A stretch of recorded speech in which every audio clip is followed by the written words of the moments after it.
The sun had barely risen when my truck rumbled down the dirt road leading to my ranch. The smell of pine and earth filled the air, and for a moment, I felt at peace, finally home after months of travel. But as soon as I pulled up to the front gate, I saw them. A group of neighbors, led by a woman with fire in her eyes and a clipboard in her hands, stood blocking the entrance. Her name was Karen, and everyone in town seemed to know her as the self-appointed queen of the homeowners association. She strutted forward, waving papers in my face, shouting that I had abandoned the property and that the HOA had taken control of it. I laughed, not because it was funny, but because she had no idea who she was talking to. Before I could even explain, Karen whipped out her phone and called the cops, screaming about a trespasser on their land. Within minutes, 2 patrol cars rolled in, sirens cutting through the morning air. The officer stepped out, cautious, expecting trouble. Karen pointed at me like she'd just caught a criminal. But here's the thing. What Karen didn't know was that I wasn't just a landowner. I wasn't just some guy coming back to his ranch. I was the federal overseer of every single HOA in America. Every dispute, every policy, every appeal eventually crossed my desk. And now this woman had called the cops on the one man who could decide the fate of her little kingdom. She thought she was about to humiliate me in front of the whole neighborhood.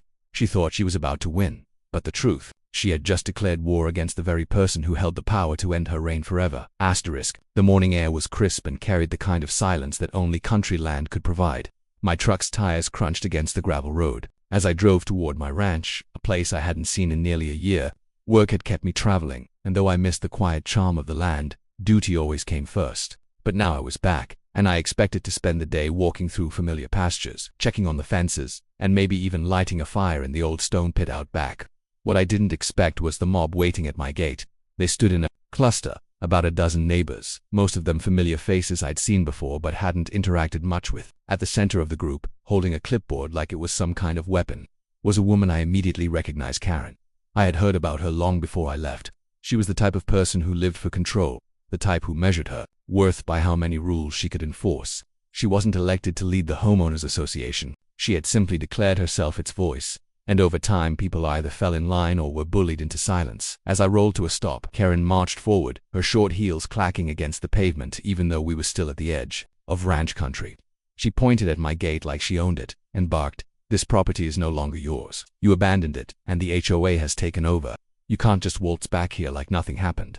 The words hit me like a splash of cold water. My ranch taken over by an HOA. I stepped out of the truck, my boots settling into the dust, and faced her. She was grinning in triumph, as though this moment had been rehearsed in her head 100 times. "Karen," I said calmly, "this is my land. Always has been. You have no authority here." She snorted and waved her clipboard like it was a holy text. "The board voted unanimously to place your ranch under our control due to neglect. You didn't respond to notices, you didn't pay our fees, and you abandoned the property. We have full rights now." I let out a low laugh, not because I found her amusing, but because the absurdity was overwhelming. "You really think a homeowners association can seize private ranch land?" Her eyes narrowed. "Don't you mock me. You left. We had to maintain the integrity of the neighborhood. Now, you're trespassing." At that word, crowd behind her started murmuring. Some looked uncomfortable, others nodded along, like sheep. But Karen, sensing the need to keep her audience loyal, pulled out her phone and declared loudly enough for everyone to hear, "If you won't leave, I'll have the cops deal with you." She pressed the dial button, and within seconds she was shouting into the receiver, reporting a dangerous trespasser who was threatening her neighborhood. I stood there with my arms crossed, not saying a word. I knew better than to interrupt when she hung up. Her eyes were gleaming with the kind of satisfaction that comes only from believing you've won. She turned back to me, folding her arms. "Cops are on their way. Let's see what they have to say when they find out you're squatting on this property." I raised an eyebrow. "You're really sure about this?" "As sure as I've ever been," she shot back. "You're about to be arrested in front of everyone." The group murmured again. Some of them actually seemed excited, like this was free entertainment. Others looked uneasy, darting their eyes between Karen and me. I could tell not all of them believed in her crusade, but they were too afraid to say otherwise. That's how HOA tyrants operated, through intimidation and noise. Minutes later, the sound of sirens split the morning calm to police cruisers rolled down the gravel, their lights flashing red and blue across the ranch gate. The crowd shifted nervously, suddenly unsure if they wanted to be part of what was about to happen. Karen, however, puffed up her chest, beaming as if she had summoned reinforcements in a battle. The car stopped, doors opened, and 2 officers stepped out. They were young, maybe mid-30s, the kind of men who had probably dealt with plenty of neighborhood squabbles but weren't expecting to find a rancher and a mob waiting at dawn. One officer adjusted his hat, scanning the scene, while the other kept his hand near his belt out of precaution. "That's him," Karen shouted, pointing at me as though she had caught a fugitive. That's the trespasser. Arrest him immediately. This is our property now. He's been harassing us and refusing to leave." The officer's eyes turned toward me. I didn't move from where I leaned against my truck, calm as ever. They approached slowly, one of them glancing at the clipboard. Karen was waving. "Sir," the taller officer began cautiously, "can we see some ID?" I nodded, pulling my wallet from my pocket and handing it over. His eyes scanned it, and for the briefest second, his expression froze. He looked at me, then back at the ID, then back at his partner. A silent exchange passed between them, the kind of realization that said they were now in a very different situation than they'd been told. Karen noticed their hesitation and stomped forward. "Well, what are you waiting for? Put him in cuffs. He doesn't belong here." The shorter officer raised a hand to calm her down. "Ma'am, we need to verify a few things first." "There's nothing to verify," she snapped. "I told you he abandoned this place. The HOA took control. He has no rights here. You're supposed to protect us." I finally spoke, my voice low but firm. "Officers, you can check my records if you like. This ranch has been mine for over a decade. It's private property, and no HOA has jurisdiction here. Karen here thinks otherwise, but I assure you, she's making false claims." The taller officer still held my ID. He cleared his throat, almost nervously. "Sir, we know who you are." That made Karen laugh hysterically. "Oh, give me a break. He's nobody. Just some squatter pretending to be important. Do your job and get him out of here." But the officers weren't laughing. They were looking at me with a mix of respect and unease, because the truth was, they did know who I was. My name wasn't just on some ranch deed, it was on every federal file related to homeowners associations across the country. I wasn't merely a landowner, I was the commissioner who oversaw every HOA in America. And right now, Karen was demanding that the police arrest the very man who had the power to decide whether her little fiefdom even continued to exist. The crowd didn't know it yet, but Karen had just made the gravest mistake of her life. I could, and have revealed it right then. I could have pulled back the curtain and watched her crumble on the spot. But there was value in letting her dig her own grave a little deeper, so I simply stood there, waiting, as the officers tried to calm her down. While struggling to keep straight faces, she thought she was winning, that her clipboard and her rules gave her power. But in reality, the ground beneath her was already slipping away. The standoff wasn't about who owned the ranch anymore. It was about how far Karen was willing to go before the truth came crashing down on her. And something told me she hadn't even begun to realize how badly she'd overplayed her hand. The morning sun had risen higher, painting long shadows across the dusty road where the standoff continued. The officers had my ID in hand, their brows furrowed with a weight they hadn't expected to carry that day. Karen, oblivious to the unease settling in their expressions, continued her tirade with the confidence of a queen scolding peasants. She pointed her clipboard like a dagger, circling around the officers as though commanding them to follow orders. "What are you waiting for?" she barked. "He's trespassing. This land belongs to the HOA now. We have authority over all properties in this subdivision, and he doesn't get special treatment. Arrest him." The taller officer, whose nameplate read Morris, shifted uncomfortably. His partner Ramirez kept stealing glances at me, as if searching my face for confirmation of what he had just read on my ID. Neither man moved to cuff me. Instead, they tried to calm the shrill storm Karen was whipping up. "Ma'am," Morris said carefully, "this situation isn't as straightforward as you think. We need to review a few things before making any decisions." Karen threw her hands up, exasperated. "Review? What's there to review? I've got documents right here. The board voted this property is ours. He abandoned it, and he hasn't paid dues. He doesn't even live here anymore." She shoved the clipboard toward the officer's chest, forcing him to take the papers. "You have everything you need to put this man where he belongs, behind bars." I leaned against my truck, silent, watching her theatrics with the patience of someone who'd seen it all before. The neighbors lingered behind her, whispering among themselves. Some nodded in agreement with Karen, either out of genuine belief or out of fear of what would happen if they opposed her. Others looked uneasy, their eyes flicking to me, waiting for me to speak, waiting for me to push back. But I didn't rush. Timing mattered. The more rope Karen gave herself, the easier it would be for me to let her hang her own lies. Officer Ramirez skimmed the paperwork Karen had thrust forward, his lips pressed into a thin line as he scanned the so-called documents of control. He finally looked up, his tone measured. "Ma'am, this appears to be HOA meeting notes and a resolution, not a legal transfer of property ownership. This doesn't override a deed or private title." Karen's face twisted into outrage. "That's because you don't understand HOA law. We have authority here. He's breaking our rules, and our rules are legally binding. If he can't comply, then he has no right to the land." Her voice rose to a near scream, echoing off the ranch gate. The neighbors flinched, some exchanging nervous looks. One older man at the back, clutching his hat, muttered, "That don't sound right, Karen." His wife nudged him to stay quiet, but I caught it. The tide was already starting to shift. "Sir," Officer Morris said, finally turning his full attention back to me, "is this your property?" "Yes," I answered calmly. It's been in my name for over a decade. Title's clear, taxes paid. The HOA has no jurisdiction here.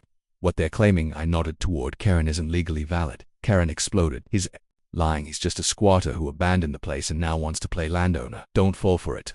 That was when I decided the time had come to peel back a little more of the truth. I reached into my pocket and pulled out a different ID card, one not many people ever saw outside government offices. I held it between two fingers, letting the light catch the embossed seal. Officers, I said evenly, you know what this means. Both Morris and Ramirez stiffened. Ramirez gave a slow nod, his voice quieter now. Yes, sir, we know. Karen squinted, trying to see. What's that supposed to be? Some fake badge. Are you seriously falling for this? Morris cleared his throat, turning toward her. Ma'am, that's no fake. And if he's who this says he is, then we're not dealing with just a property dispute. We're dealing with federal authority.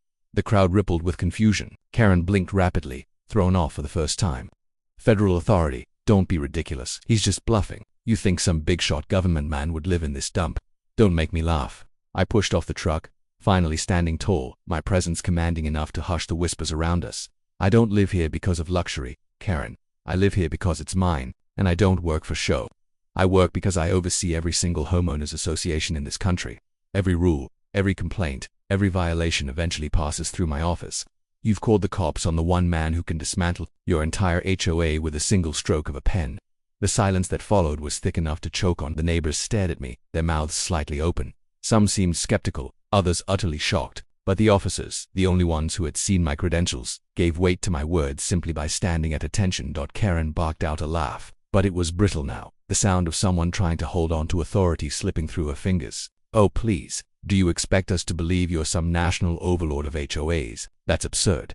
If you had that kind of power, you wouldn't even waste your time here.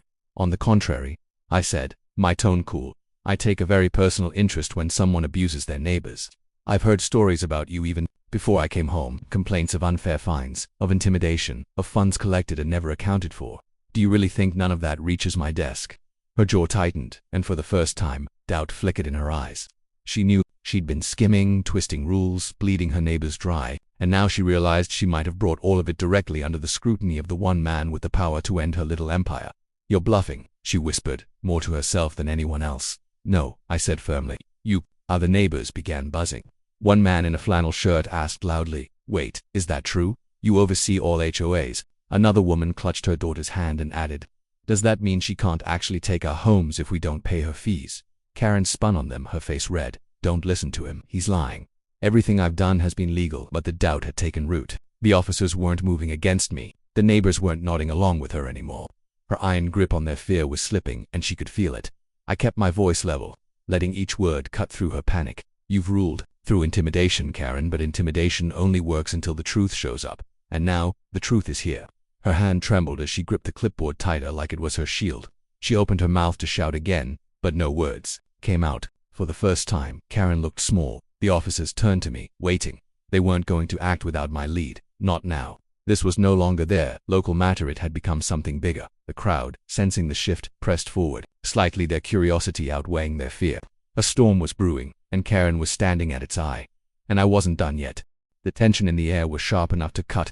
The officers stood back, their hands resting lightly on their belts, but they weren't moving against me. The neighbors pressed closer together, whispering anxiously. Karen's face was flushed, crimson, her hands gripping her clipboard like it was the last piece of ground she had left to stand on. You're all being played, she said loudly, her voice cracking just enough to betray her nerves. He's bluffing. He's just some guy with a fake badge and a good story. Don't fall for it. Her words felt weak, and the neighbors seemed to know it. Doubt rippled through the group. They had lived under Karen's reign for years, under her endless fines, surprise fees, and bullying emails. The idea that someone finally had the authority to challenge her was too tempting to dismiss. I watched their faces carefully, then pulled my phone from my pocket. Karen, I said calmly, I'll give you a chance right now. If you admit you've abused your position, pocketed money, and intimidated these people, we can handle this quietly. But if you deny it, then we'll let the truth speak for itself. She laughed, high-pitched and mocking, though her eyes darted nervously. Handle it quietly, please. You've got nothing. Make whatever call you want. It won't change the fact that the HOA board voted and I'm in charge. I smiled faintly and dialed a number. The line rang twice before a clear professional voice answered. Commissioner, we weren't expecting to hear from you this morning. The officers straightened at the greeting, the neighbors froze, and Karen's smile faltered. I need a file pulled, I said into the phone, loud enough for everyone to hear. HOA records for Meadow Creek Estates, overseen by Karen Albright. I want every complaint, every audit, every financial discrepancy you've documented. The voice on the line didn't hesitate. Understood. One moment. Karen's face paled. What are you doing? You can't just. Those records are private. Private, I echoed, raising an eyebrow. They're under federal review. Nothing you've done is private. The phone clicked, and the voice returned. Commissioner, the file is extensive. Do you want the highlights? Please, I said, never taking my eyes off Karen. The voice began to read. Over the last 3 years, the Meadow Creek HOA has issued 32 fines without legal justification. 17 of those were against the same 5 households, often for vague violations such as improper landscaping or unapproved paint colors. Funds collected total over $50,000. Our review shows that less than half of those funds were deposited into the HOA's account. The rest is unaccounted for. Gasps broke out in the crowd. Heads turned sharply toward Karen. The older man who had spoken earlier let out a low whistle. 50,000, he muttered. The voice on the phone continued. In addition, there are records of intimidation emails threatening foreclosure against residents who questioned board decisions. The language used included personal insults and direct threats of property seizure. Several complaints were filed with state agencies, but no response was given. Karen's face twisted with panic. She stepped forward, shouting to drown out the words. That's not true. They're making it up. This is some kind of setup. But the neighbors weren't looking at me anymore. They were looking at her. Anger, with betrayal, with years of pent-up resentment finally boiling over. The voice finished with one last note. Finally, financial transfers show multiple payments from the HOA account to an account under the name Karen Albright. Amounts range from $500 to $5,000 at a time. Total estimated diversion, $30,000. I ended the call and slid the phone back into my pocket. The silence was heavy, but it wasn't the silence of doubt anymore. It was the silence of realization. Karen shook her head violently. No, that's not true. Those were reimbursements. Legitimate reimbursements. You don't understand the pressure of running this place. I had to be compensated. The neighbors erupted. A middle-aged woman with a toddler on her hip shouted, "You took our money for your vacations." A man in a baseball cap yelled, "That's why the pool never got repaired, isn't it? You told us we couldn't afford it." Voices piled on top of one another, anger surging through the crowd like a storm. Karen spun in a circle, pointing wildly. "Don't listen to him. He's lying. You've all enjoyed this neighborhood because of me. Without me, it would fall apart. I kept order. I maintained standards."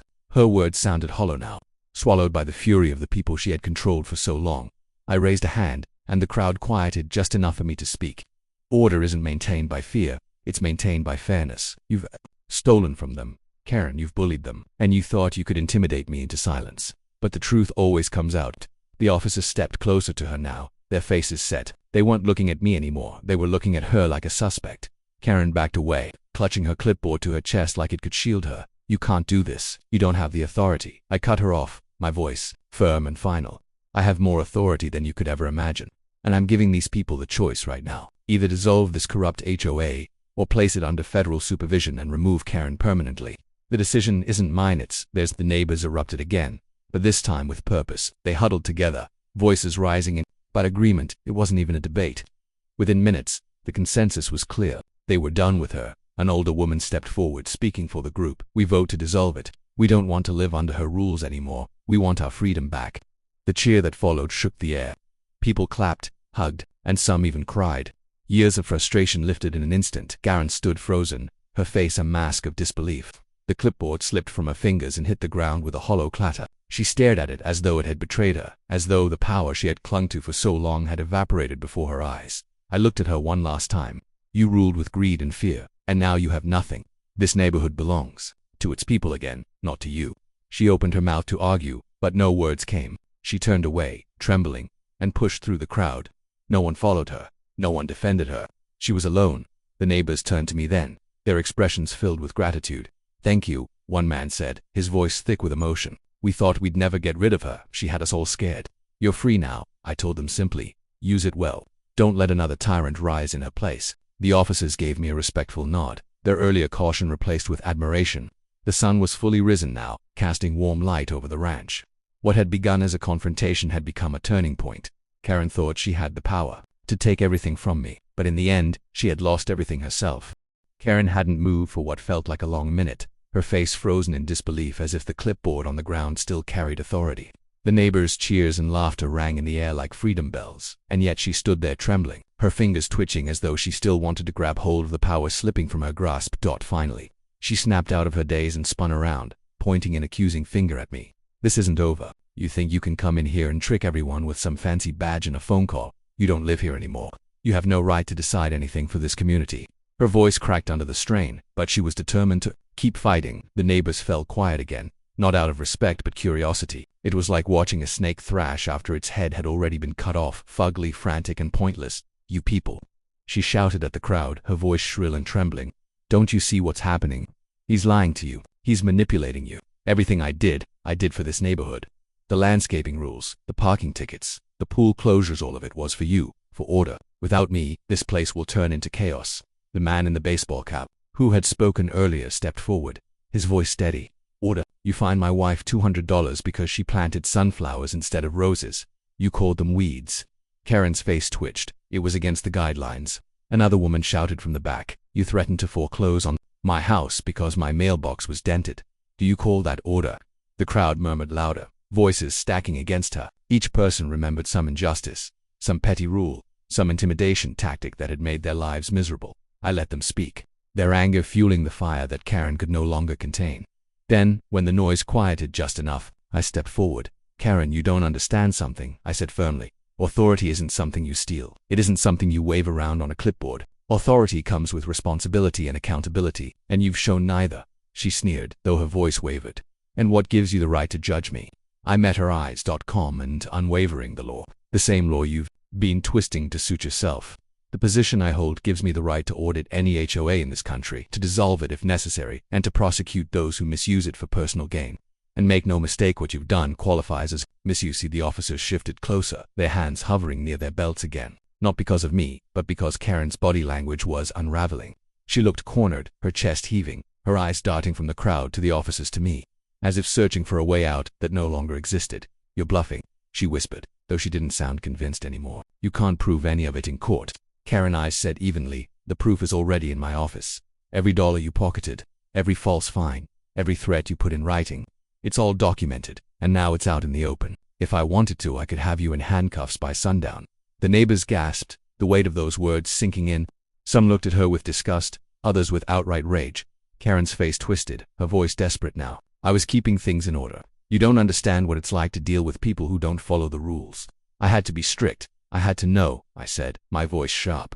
You chose to be cruel. You chose greed over fairness. Strict is one thing, stealing is another, and these people deserve better. The crowd erupted again, voices raised in agreement. That's right, someone shouted. We're done with her. Another neighbor added. She doesn't deserve to run anything. Karen clutched her head with both hands, shaking it violently. You can't do this to me. I worked too hard for this. The older man with the hat spoke again, his voice low but carrying. No, Karen. You didn't work for us. You worked for yourself. And now we're done being scared of you. The officers finally stepped forward. Officer Morris addressed her directly, his tone firm. Ma'am, you need to calm down. The neighborhood has voted to dissolve the HOA.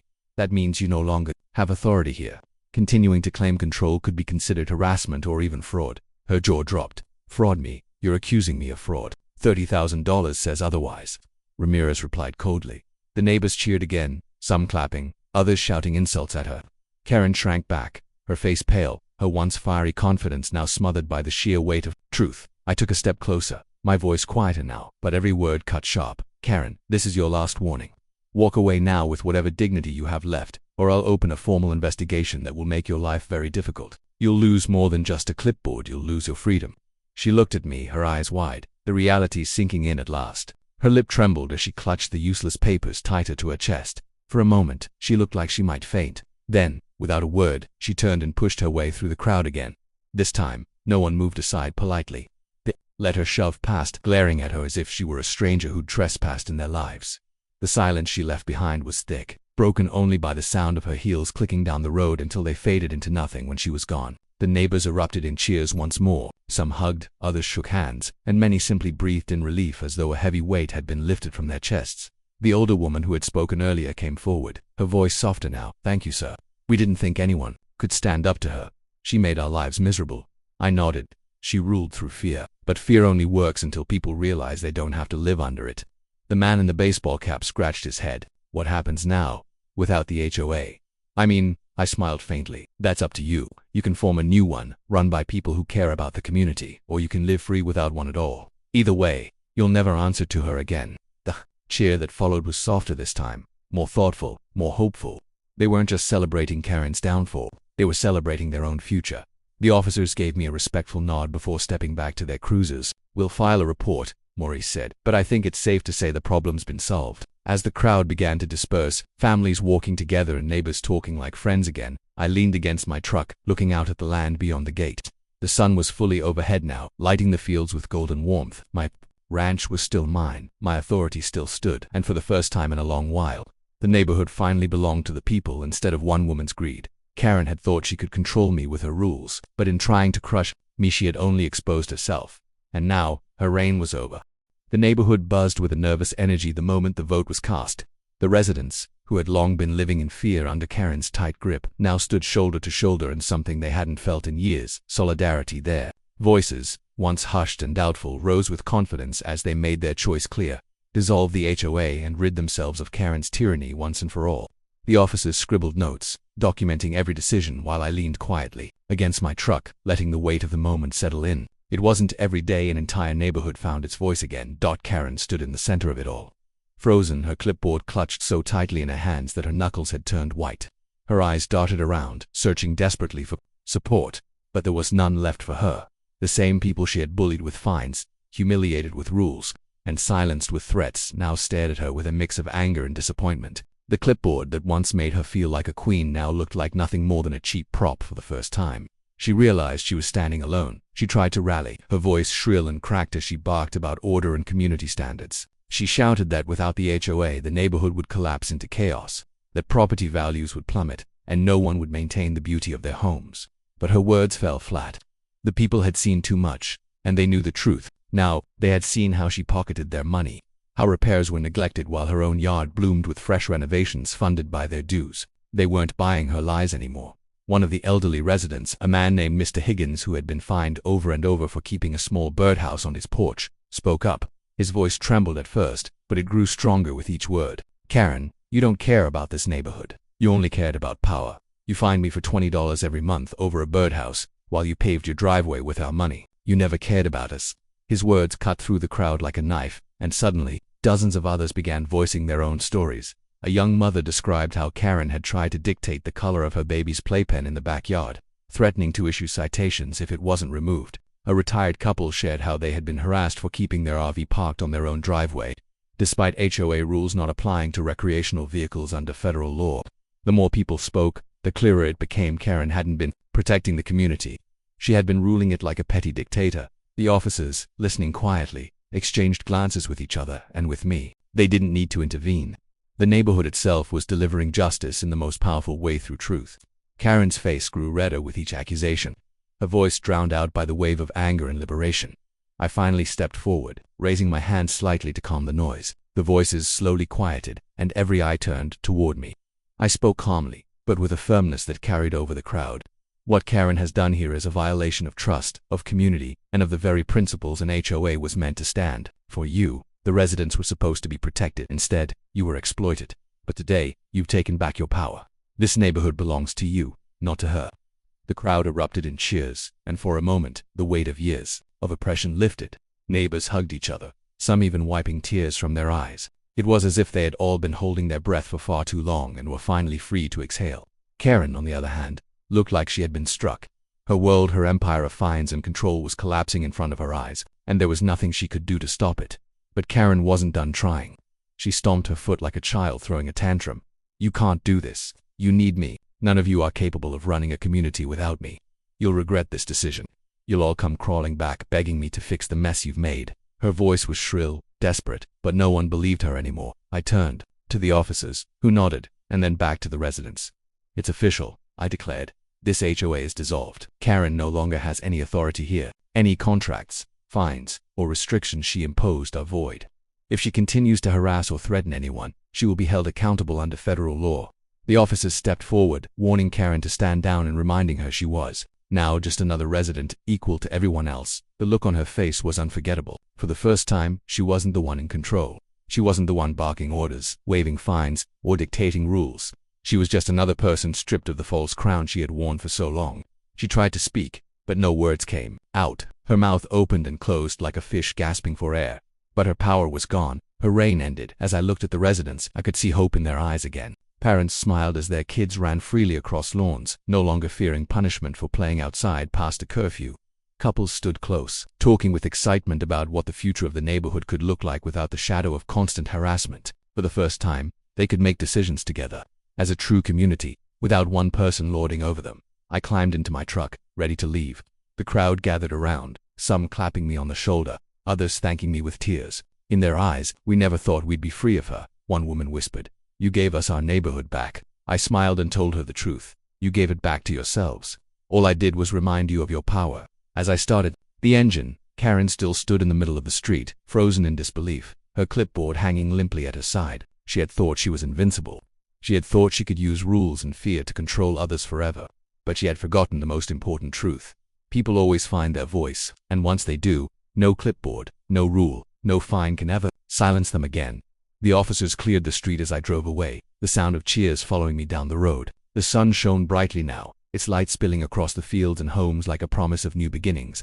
Justice had been delivered, not just by me, but by the people who finally stood up for themselves. Karen had called the cops thinking she could destroy me, but instead she destroyed her own empire. As the ranch road stretched out before me, I couldn't help but smile. The fight was over, the neighborhood was free, and Karen, once the queen of her tiny kingdom, was nothing more than a bitter reminder of what happens when power is abused. Sometimes justice isn't loud. Sometimes it's simply a community choosing courage over fear, truth over lies, and freedom over control. And that's exactly what had happened here today. If you enjoyed this story, don't forget to like, share, comment, and subscribe to Bright Reality for more powerful real-life tales. Your support helps us bring more stories of justice, truth, and unforgettable endings to life.